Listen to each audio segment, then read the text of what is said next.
Hey everyone, Joel back with you, Geek Studios. It's Wednesday, so that means this is your mini charge episode for April 8th. We hope everyone's having a great day. Halfway through the week, only a few more days to go, and tonight it's all about Rivian. If you've been listening to this show for the last couple of years, you know we've watched Rivian kind of go through the ringer. We saw the stock plummet in 24, the quote survival mode of 2025, and the massive lifeline from Volkswagen is Amazon. Not going to lie, for a while there, I did not know if Rivian was going to make it or not. But today we aren't talking about the survival mode anymore.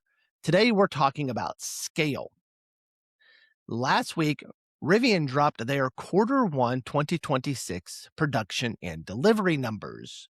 On the surface, the headline says 10,365 deliveries.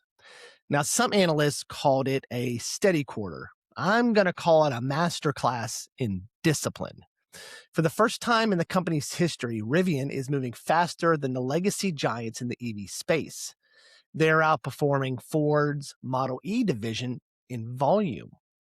They successfully integrated a multi-billion-dollar software alliance with Volkswagen, and they just inked a deal with Uber that fundamentally changes what a Rivian vehicle is.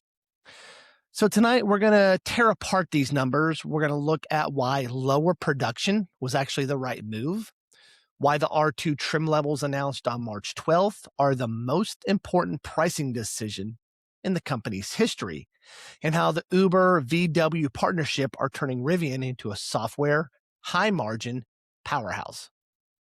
Let's dive in.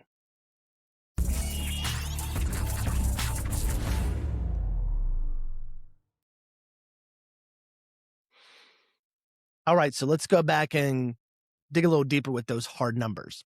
For the quarter ending March 31st, 2026, Rivian produced 10,236 vehicles at their Normal, Illinois plant.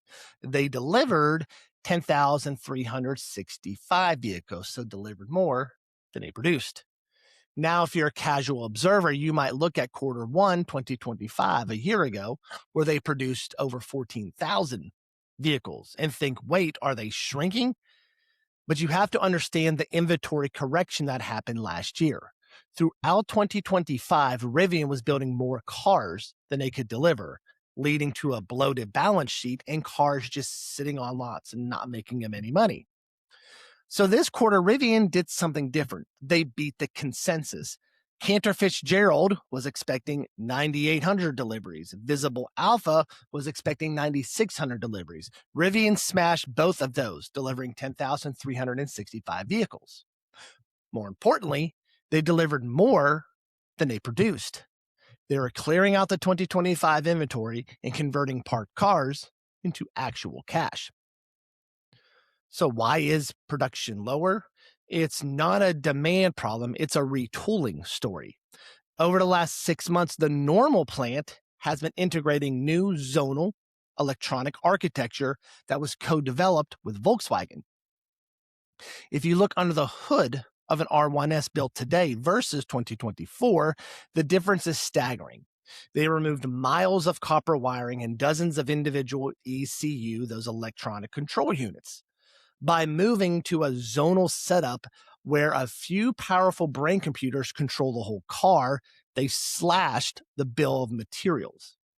This quarter was the soft launch of that architecture. They sacrificed total volume to ensure that every car rolling off the line has a higher profit margin. We are also seeing a steady stream of EDVs, those electric delivery vans. As of February, Amazon officially passed 30,000 Rivian vans on the road, and we see them everywhere here now in Central Arkansas. While this exclusivity deal ended last year, Amazon remains the bedrock of Rivian's commercial business. In Q1, we saw the rollout of the all-new all-wheel drive and long-range EDV variants designed specifically for Amazon's more rural routes, which is perfect here in Arkansas. This commercial side provides a revenue floor that legacy automakers like Ford, whose EV division struggled with just 6,800 units this quarter, simply don't have. Let's look at that context. Ford EV deliveries for quarter one, 2026, as I said, hovered around 6,800 units. 6,800 units of Mach-E and Ford F-150 Lightning. That's just mind-boggling. Rivian, a startup that people were writing obituaries for 2 years ago, and I may have been one of them, is now delivering 50% more EVs than the company that makes the F-150. That is a seismic shift in the American automotive hierarchy. Rivian is also maintaining their full year guidance of 62,000 to 67,000 vehicles. To hit that, they need to ramp. They've proven they can build an $80,000 R1T efficiently. Now the market is waiting to see if they can do it with the $45,000 SUV. So on March 12th, RJ Scarnage took to the stage and did what we've been waiting for. He gave us the full R2 roadmap. The R2 isn't just a smaller R1, it's the foundation of Rivian's future. Let's review those trim breakdowns. We've talked about them in previous podcast episodes and kind of look at pricing and timing and where all this fits into their 2026 revenue story. So first up, you have the R2 Performance, which is scheduled to come out very shortly, spring 2026. This one is starting at $57,990.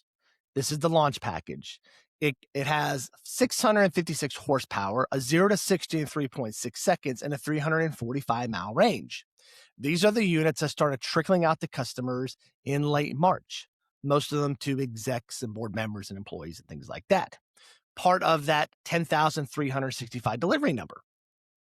So next, in late 2026, you're going to have the R2 Premium. That starts at $53,990. This will be the volume trim for the holidays. 450 horsepower, dual motor, all-wheel drive. Next, so what I'm looking forward to is the R2 Standard, which we're looking at early, probably 2027, probably I'm guessing spring 2027, and that's starting at $48,490. And then finally, late next year in 2027, you'll have the entry-level R2, which will start at that $45,000 mark. So by launching the performance trim first, Rivian is following the Tesla playbook. They're capturing the high margin early adopter dollars to fund the ramp of the cheaper models. Think of what Tesla did with the Model S. But here is the detail people are missing. The R2 is built on an all-new mid-size platform. It uses the 4695 battery cell, larger and more energy dense than the 2170s they used to use. In Q1, we saw the first evidence that these cells are performing. The R2 Performance is getting 345 miles of range out of a smaller battery pack than the R1. That's a massive win for engineering and profit. So next up, let's kind of look at R3. So while they didn't give us an exact reservation count for the R2 this quarter, the spring 2026 delivery starts tells us that the demand is there. I have a reservation in for one. And let's not forget, like I said, about the R3 and the R3X. Even though they aren't in the Q1 production numbers, the sentiment around those vehicles is acting as a massive customer acquisition tool. People are walking into Rivian spaces for the R3 and walking out with an R1S lease or an R2 reservation. Now we're a few years out from the R3, I believe. So Rivian is no longer a truck company. With the R2, they are a mid-size SUV company, which is where the real money is in America. If the R2 is the body of Rivian, then the software is the soul. In Q1 2026, that soul got a massive upgrade.